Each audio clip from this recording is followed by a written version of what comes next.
and a conjoint survey. Now, similarly, in this screencast, we're going to go over how to do a MaxDiff questionnaire. So again, you'll see on the screen, we have the dashboard you might see if you subscribe to Survey Analytics or had a Survey Analytics account. Again, let's say that your boss comes in, has a few different profiles of what he wants to test, and you want to run a whole new questionnaire. So again, we would go to the top right-hand corner to the Create a New Survey. We could go ahead and skip the templates this time as well and start from scratch. We can say MaxDiff Questionnaire. So again, like we reviewed in the previous screencast, add intro text is important. On one hand, from, let's say, consent forms or things that are required for ethics boards, if you are a student or an academic.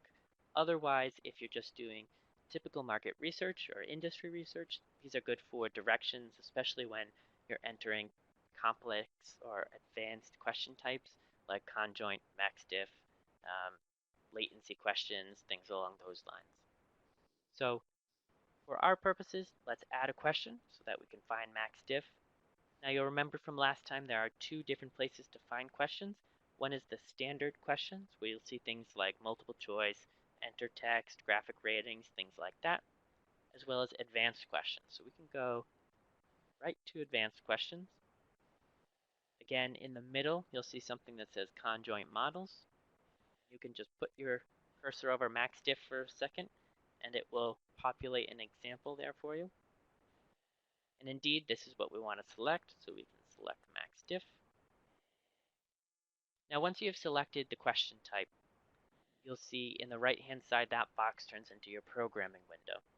So up top, you'll first see the question text for each of the questions below. Please choose your most and least preferred option.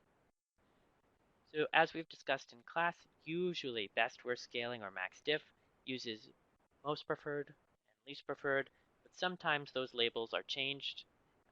Most preferred, least preferred can become things like and hate, or love and hate, or any type of opposites like that. So just keep your eye out for it, or keep that option open when you're thinking about how to develop a MaxDiff questionnaire.